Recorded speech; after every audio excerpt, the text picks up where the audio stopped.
expecting to perform, but I should always expect to perform if I go somewhere with Marumbo. So I'm just going to do one piece, an older piece. All right. Doesn't have a name, but it's okay. We'll just get started. Hello, my name is Anna. I'm an expat living in Rwanda.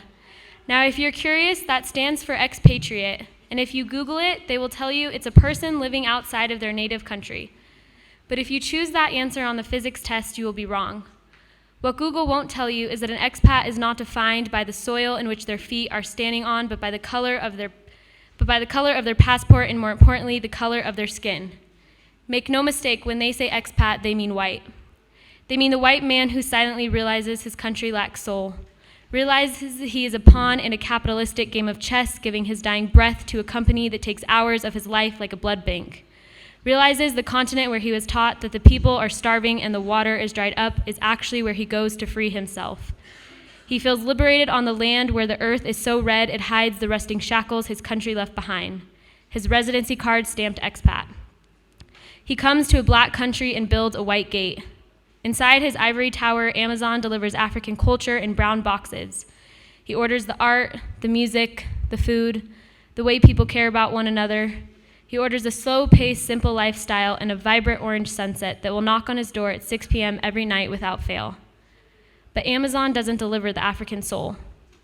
When the expat looks around at his brunch and manages to forge a pool of white faces in a sea of black land, he is still in his country, just 8 hours ahead. He protests he needs an expat community, a group of people bonded by their inability to find a medication to ease the symptoms of homesickness. But the immigrants from Ethiopia, Uganda, Malawi, they too have these symptoms. Why aren't they at brunch?